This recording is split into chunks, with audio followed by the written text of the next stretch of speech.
Okay. Stream. Okay, I think we are there. We are got it. We're on streaming live. Hey, everybody! Happy Wednesday! We're in Chicago, the three of us, and it is absolutely gorgeous. The temperature, the weather, the sun, everything. It's not even fall; it's still summer. So don't get confused because kids are back in school. But you know what? We have a day today that, life happens. There's so many things that happen in our life, and sometimes there's stories that people want to share because maybe we can see that can help somebody. And so we have an amazing guest today. And with that, I just want to say, Lori, I'm so excited that you were able to track down Aymee because it's a blast from the past, basically, in her life. And I've met Aymee's mother, and I guess I met Aymee when she was little, and I don't know because she's younger. I don't remember. But I just want to say, Lori, I want to just turn it to you to give you the honor to invite and to introduce Aymee. I am honored. I've known Aymee since she was a little girl, and her mother was one of my greatest customers at the flower shop. Very wonderful people. But I reached out to her on Facebook and to see what she was doing, and then all this story happened. But she has an amazing story. First of all, she's an incredible mother. It's not even been a year yet since she lost her son. And if you hear the story of this young man, he was a young man in college, and his story of his faith and how he was with everyone, it's just amazing. And since his death, she has gone and just honored his name and done so many things to honor him and to show the world about how wonderful of a young man he was. So with that, I want to introduce my friend and a woman that I love very much, Aymee Zimmerman. Aymee, how are you today? Hi, I'm absolutely honored to be here. And I have to say, I feel the same way about you, the long time friendship and knowing you since I was so little.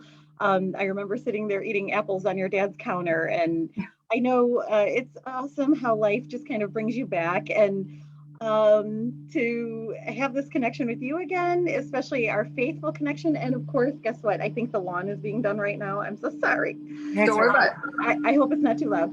But I'm very grateful to be here, and I'm absolutely honored to be able to share about Joey and his life. So thank you.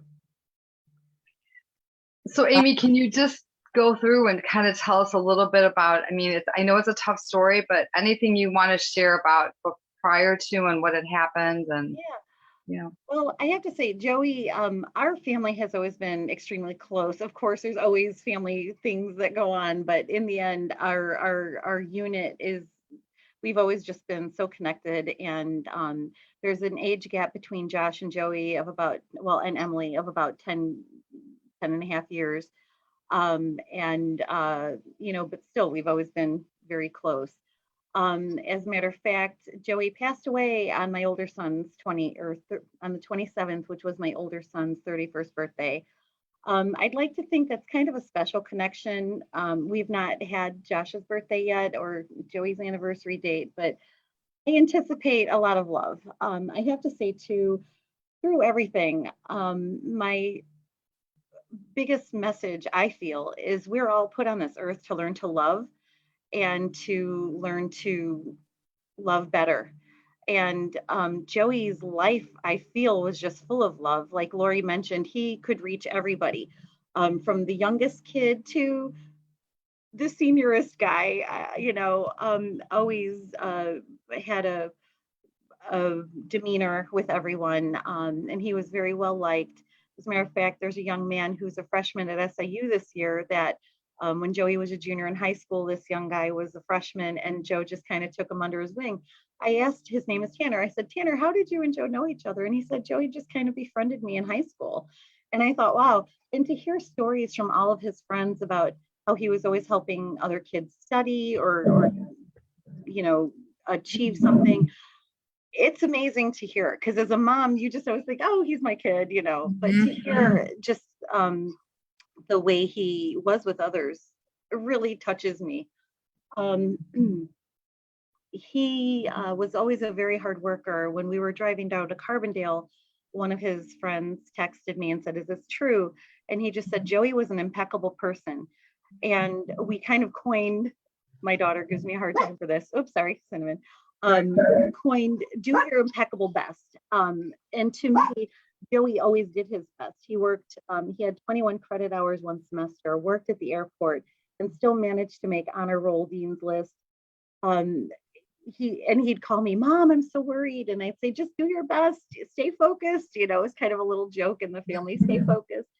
But he did. So I feel like, to share to others, to just do their best and always give back, to your community. As Lori mentioned, I'm working on scholarships for Joey in Joey's memory. One of them we have at Southern Illinois University. Joey was a tech student as well as flight, and one of the unexpected expenses was his toolkit. And I thought, wow, if we can alleviate some kind of challenge for another family. So we have an active toolkit scholarship down at Southern Illinois University for a tech student. And in there, I have, our family would hope that this recipient would have an attitude of gratitude and give back to the community as they can. And I feel like just this ripple effect. When Joey passed, we were down in Carbondale for about a week. And Joey passed on a Wednesday, and that Friday the school had invited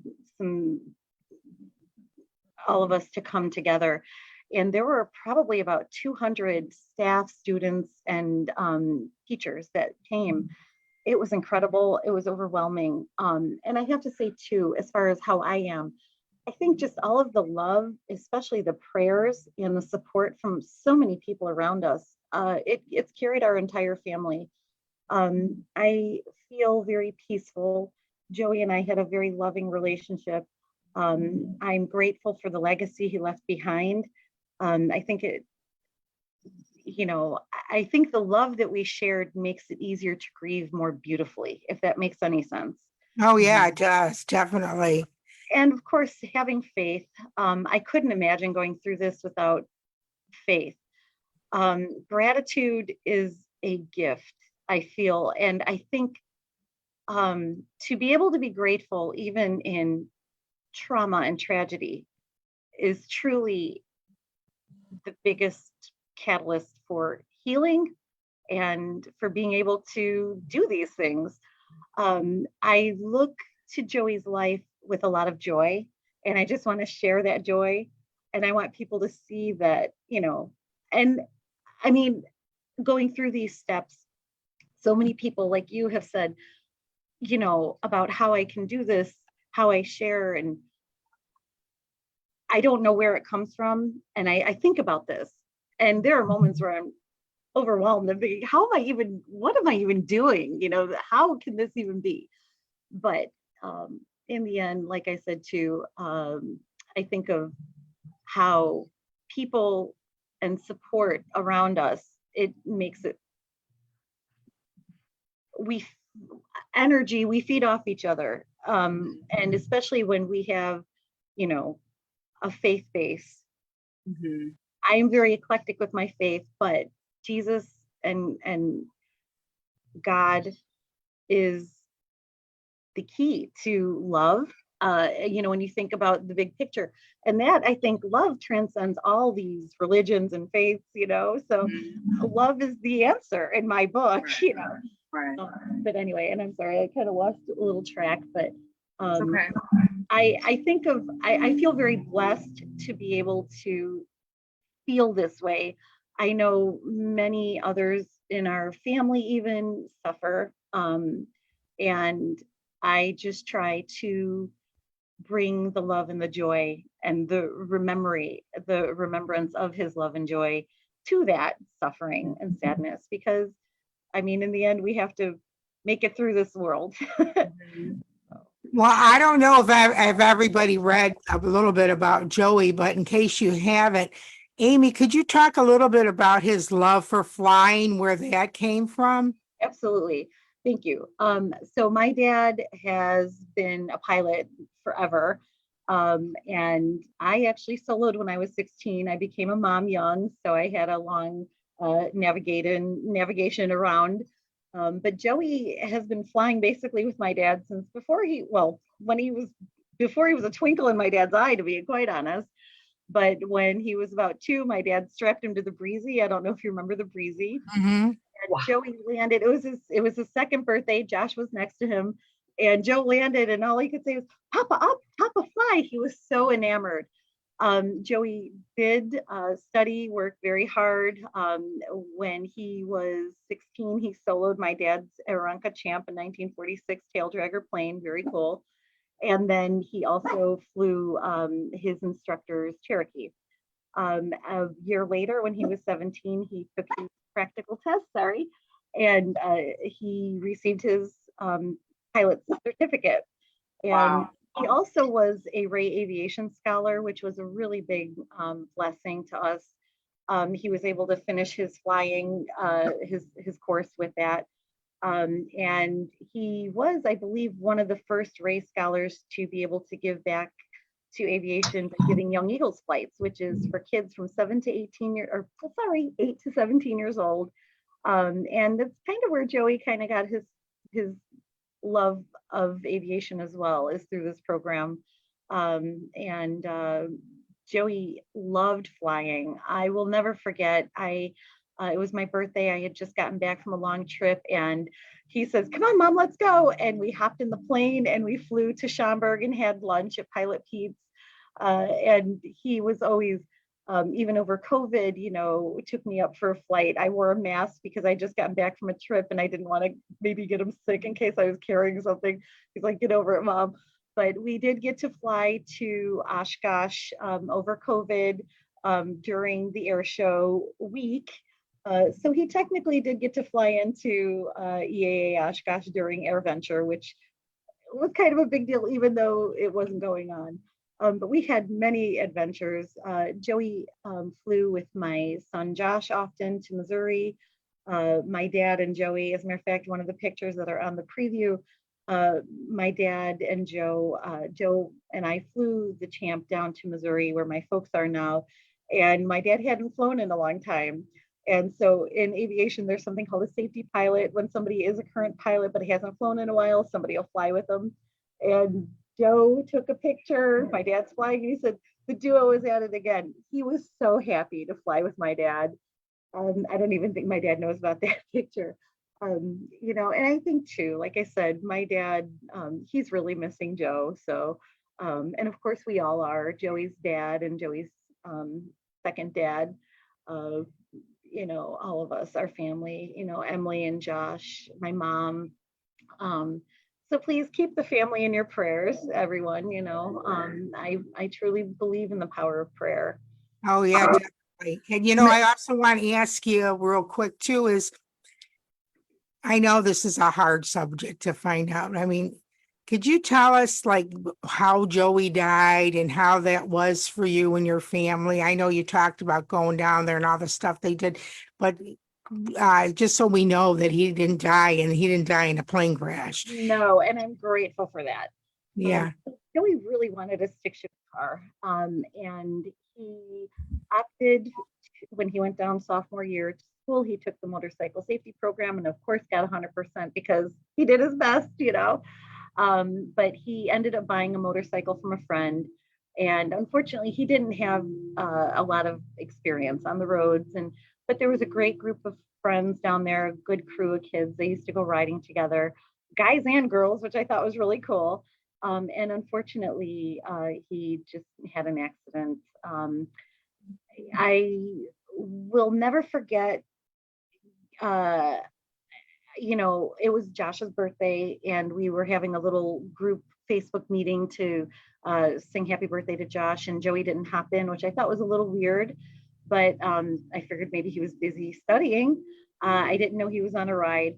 I got a weird text on Facebook from someone I didn't know. I screenshotted it and sent it to Joey and asked if this was a joke. I called Joey's phone after a bit, and a man answered. And honestly, I kind of thought it was a kid messing around. And I said, "Don't play, don't even joke around." And it was the officer. He told me he was in a pretty severe accident and gave me the number for the hospital. I talked to the nurse. I knew Joey was in with the doctor. At that time, I'm frantically throwing some stuff in a bag, and I called my good friend to see if he could fly me down to Carbondale real quick. And I was still waiting on word on Joey's status. And Josh had happened to call and ask me if I knew where his moon blankie was that he had when he was a baby. And he heard it in my voice. And I was trying to kind of cover it up and, until I knew what was going on. And, I finally had to tell him something had happened.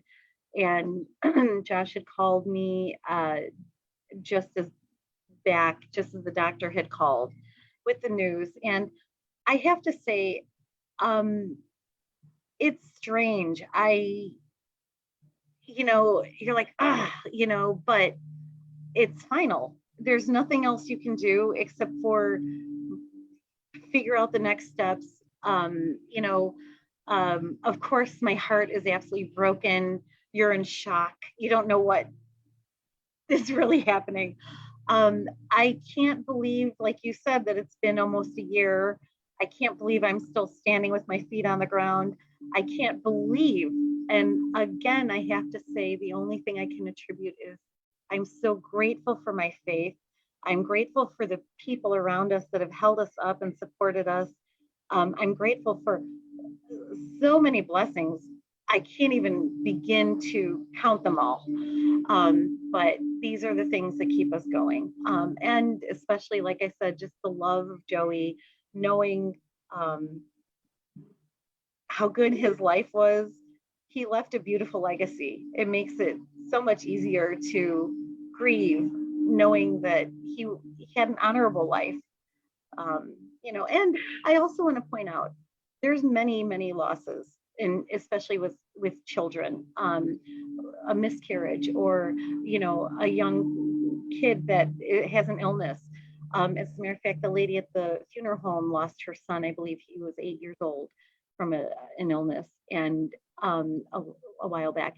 And adult children, and then these 20 somethings that have their whole lives ahead of them. I am a grieving mom, so I feel like but I've been so blessed with goodness. But I have to say, we are all in this life to just learn to love one another and help each other and do the right things to make, this life a little easier and more bearable, even in our tragedy and trauma. And, I'm sorry for, I feel, like I said, sometimes I feel, I don't know, I can't really explain it the right way, but all I can say is I feel blessed to be able to have experienced the things I've experienced that have brought me to where I am today. So, and I want to point out, this is a picture of my kids up here. I don't know if you can see it, but my sweet girlfriend actually sent this to me after Joe passed, and it's just so special. And it really means so much to me. And then this is just one of my favorite pictures of Joey and I. We're flying, and he's got his race scholar shirt on, and he's just he brought so much good. And like I said, I cherish these memories, and I don't know, we'll see what the next steps bring. But may I ask if you don't mind sharing this, because we spoke of this prior to talking, and it's there's a lot of people that I know that can talk about this particular situation, and I truly believe, we get signs from people who have passed. I mean, I can tell you right now, there's times where I'll be somewhere in my house and I know my mom's here. I just know she's here. I feel it, right? So have you experienced or felt like any signs or anything that you can share? Yes, and I'm so happy you reminded me, because this is something I wanted to mention. A few things, like I mentioned before our meeting, and Joey had a photo of all 5 of the bikes lined up on their ride that day. And on Joey's kickstand, there's a green orb. And if you zoom in, it actually looks like angel wings. It's really wild. I feel like, honestly, I feel like his death, his accident, I feel like it was quite peaceful. I feel like it was not tragic. I mean, it's sad. You know what I'm saying? I feel like the experience for him was guided, like beautiful, if I can. Another thing is hearts. I see hearts everywhere. And it's funny because even when we were driving down to Carbondale that Wednesday night, we had stopped for gas. And as I was coming out, I looked at the map and it said we had to turn onto Comfort Road. And I thought, oh, wow, it's like, God is saying, be comforted in my love and it will be okay. I also found a penny. Joey throws pennies at me every now and then, which is kind of neat. But the hearts, I will say, Joey knew I saw hearts everywhere and he'd send me some hearts every now and then. When he passed, now he was a very clean cut young man. His hair had grown with COVID in college and he kind of let it go. And it was kind of cute. It became his thing. As he, when we got to the hospital and we got to be with him, there's a little lock of his hair, a curl, and in his hair on the pillow was a little crunch of a leaf that is in the shape of a heart. And I just felt like, I felt like it was him saying, Mom, I got your heart right here. Don't worry. I see hearts often. I feel like like I said, just certain things happen. He always, going back, he always encouraged me to finish flying, and always quizzed me and tested me. And I've been blessed with people coming into my life. And I really feel like Joey has guided all this together so that I can get my flying. Matter of fact, my, Mother's Day card, he drew a little airplane and my son and daughter and I all three got, I don't know if you can see it, little airplane tattoo. Oh, that's so cute. Yeah. And another card he wrote, now he has to go get flying already. And, we volunteered at Oshkosh. People just came to me that I feel like I was supposed to meet in order to finish my task. So, may I interject something? Have you ever experienced, this is two solid things that kind of I've read a little bit about, is a bird feather or a butterfly? Yes. Okay. So I go on walks and I have a whole little collection downstairs. When I see the feathers, I pick them up and I have a whole little collection. Oh, awesome. Pennies, feathers, and little heart-shaped stones. Like there was one and I thought, oh, I'll find it later. And sure enough, there it was. It was like, he's tugging. And that's why I will say too, at his funeral, I told him, I said, Joey, I'll be okay. You can be free. I don't want you to feel like you have to, I don't know what I'm doing. I'm just, and I have to say, I feel like he is so present. It's so weird. And I sometimes wonder, like, am I okay? But I'm grateful. And I feel like, I feel like it's a peaceful presence. I feel like he's just kind of floating around and wherever somebody needs him, he is. Yeah. Yeah. Right. So, and I love being able to talk about him, as you can tell. Yes, I know. But, I mean, I feel like that as you think about it, you will meet up again. I mean, you will, I mean, that, and so, but it's hard because it's like, it's a separation, but at the same time, I really believe in these signs. I mean, Lori and I talk about all the time, we've had some incredible stuff that we've, experienced and seen, and it's just, it's crazy. But my last little question, and I'm going to turn it to you, Lori, to close us out and kind of wrap up or whatever, but had you ever thought of writing a book?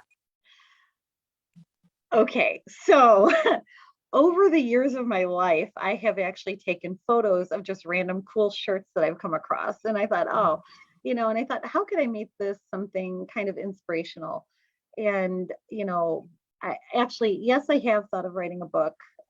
And it'll happen when it's time. I believe that these are all things. And like I said, it's this, and like Lori was saying too, my mission is to keep his goodness flying and to love keep it. And and like I said, life is meant to be lived. We have sorrow, but it's meant to be lived joyfully. And if we can pick out the good, even in the tragedy, there's always something, always, but you have to really look for it sometimes. I just feel like I'm one of the blessed ones that can see it. easily. It is a God-given gift, and you sharing this maybe will prompt another person to try to take time, and maybe, I don't know, and I don't know if you've got any way of connection, if somebody wanted to reach out to you that maybe you could help them through the healing process as you're still going through, but also that you can maybe help them. I have to share something, another sign. I'm so sorry. Yeah. Up at Oshkosh, I went to go take a shower, and usually in the shower hall, if you will, people go plug their phones in and then come shower while their phones are charging. I set my stuff down. There's just one person in there, and I went back and plugged my phone in and came back. My bag was gone. And I thought that was so weird. I went out front and I'm like, hello, I'm looking, and the security lady was across the way and she says, is everything okay? And I said, my bag is missing. And I said, I don't know, it's so weird. And so she took me into the little hut and, took my information and said, if they come across it, they'll let me know. And I had mentioned, as a matter of fact, that very day we had spread some of Joey's ashes at the vintage area up at Oshkosh. All his not his little friends, all his friends were up there, and it was great. Everybody got to participate, and it was just a wonderful thing. And one of the kids had texted me at that moment, so I was sharing to the lady, I responded to a text, not even a few minutes, came back, my bag was gone. Her coworker looked at me and said, did you say that you had just lost a son? And I explained, yes, my son passed away in October. She had just lost her son to a motorcycle accident in July, very month. And we had made wristbands for Joey, and I gave her one. And as a matter of fact, she gave me a wristband for her son. And I have to tell you, the very next day, my stuff got returned. But I really felt like Joey and her son brought us together so that we could share. Yeah. And one more thing, when we were down in Carbondale, we were having this gathering with all these friends and loved ones. And I had said, I am a grieving mom. If something is in your heart and if it's spoken with love or thought with love, it's meant to be said. Never be afraid to speak to a grieving person, because what you say, they may need to hear. Right. Don't be afraid. That's my biggest message. Don't be afraid, because like I said, that's love. If you're saying something with love, it's meant to be spoken. All right. So. That's extremely powerful, Aymee. Thank you for saying that. Honest to God, that is amazing. I'm going to just say again, thank you for being here and opening up. I'm going to turn it to Lori to close us out. Your story needs to be heard. And I think that through our platform here, for the health and wellness of you, we try to do goodness. Okay. We try to do goodness for others. And, we started this during the pandemic, and it's just been, for me and Lori, it's been a blessing. It's been a blessing. We've met so many people, but there's so many people out there that need to hear stories and need to be, and we just welcome it and hope that we can grow this group so that we can have other things that we can do for others, because that's what we're here for. We're here to share the love, however love should be shared in a good way, So with that, I'm going to turn it to you, Lori. And I just want to say also, thank you so much for having me on and inviting me. That was such a blessing. And I just want to show real quick, this little necklace here actually has Joey in it. And your friends gifted this to me. And I love it. It's such a treasure. So. Yes. And thanks again for having me and letting us talk about Joe today.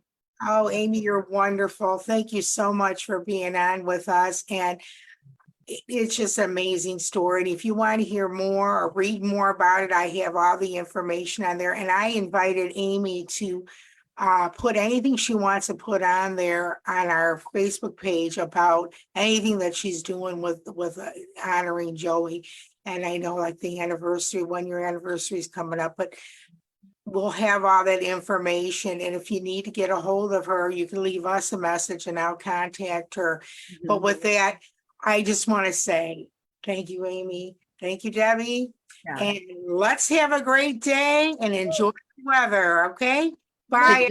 Bye. Thank you so much. Thank you so much. Thank you. Love you.